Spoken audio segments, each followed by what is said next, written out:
Di mana Yesus ngajarin hukum waris?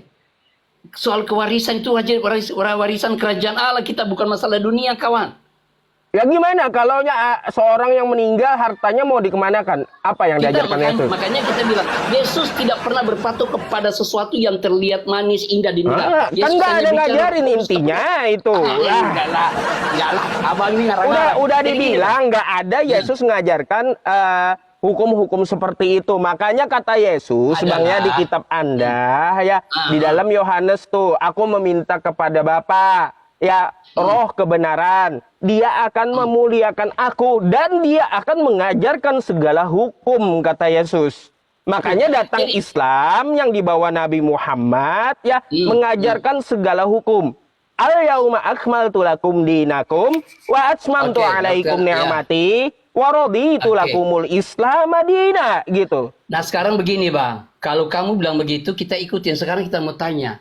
Kenapa di dalam Kristus itu ajarkan tentang kekudusan, di sorga tidak ada kawin-mawin? Kenapa? Kalau memang mau penyempurnaan itu, kenapa harus ada kawin-mawin, pesta seks, dan sebagainya? Kenapa? Padahal ajaran Kristus, kerajaan Allah itu tidak ada kawin-mawin, tidak ada pesta pora, tidak ada keretakan gigi, tidak ada air mata, hanya ada memuji Tuhan. Nah, kenapa di Islam itu dirubah menjadi ada pesta seks, ada bahkan dari Jumat ke pasar, sangkarnya berdiri sekian tahun, dan macam-macam lah. Nah, sekarang kita mau tanya, apa yang disempurnakan situ kalau demikian?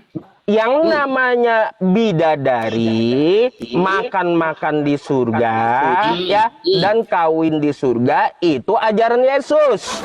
Oi, haleluya, nggak ada begitu, kawan. Ya. Kami ada ajaran begitu, Kristus. Nih, begitu, dalilnya kawan. saya kasih tahu sama abang. Ya. Jangan fitnah. Saya nggak fitnah, saya pakai data. Jangan. Ya. Coba. Di dalam Wahyu 19 nomor 7 coba. Yesus kawin, ya. Nah, sekarang ini terus, saya jelaskan. Bentar dulu. Saya sebutkan dulu dalilnya satu-satu, jangan bingung gitu ya. Di dalam Wahyu 19 nomor 7, Yesus kawin di sorga. Itu yang pertama. Ya. Nah, yang kedua, makan-makan itu ada di Matius 8 nomor 11. Ya.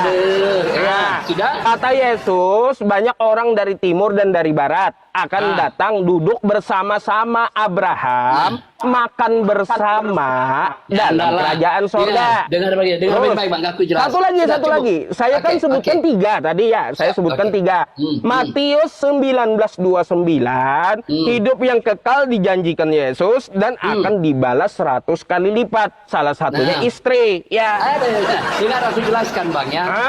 Yang kamu bicara di Wahyu itu tentang pernikahan itu, Yesus digambarkan sebagai mempelai, kita sebagai gereja. Pernikahan Kristen tentang Wahyu, tentang akhir zaman itu bukan soal kawin-mawin, Bang. Makanya saya bilang, kalau abang baca sesuatu, jangan cuma karena itu langsung kau pikir itu bicara tentang seperti di Islam. Tidak, Bang. Jadi gini, pernikahan di sorga itu yang disebut dengan Yesus sebagai mempelainya, kita umat sebagai gereja dipersatukan di dalam kerajaan Allah. Tidak ada di sana kawin-mawin. Makanya dia bilang seterusnya, kalau abang baca, dibilang di sana, di sorga nanti tidak ada pesta pora, tidak ada kawin mawin, tidak ada air mata, tidak ada keretakan gigi. Artinya tidak ada nafsu, kudus. Makanya dia bilang gini, kuduslah kamu sebab aku kudus. Tidak ada pernikahan. Kalau abang bilang di Matius, kerajaan Allah itu bukan soal makanan, bukan soal makan minum, kawan, bukan. Tetapi kerajaan Allah itu adalah bicara tentang penyembahan kepada Tuhan yang benar, Elohim yang benar. Jadi saya mau katakan begini, Bang. Saya setuju dengan abang-abang bagus bikin ini, tapi jangan sampai masuk pada lingkaran jadi sebuah pemahaman akhirnya terkesan fitnah. Kalau kita, aku juga tidak setuju. Aku juga tidak setuju teman-teman apologet Kristen kalau sudah masuk di akidah. Kalau hanya bicara konsep-konsep, mari.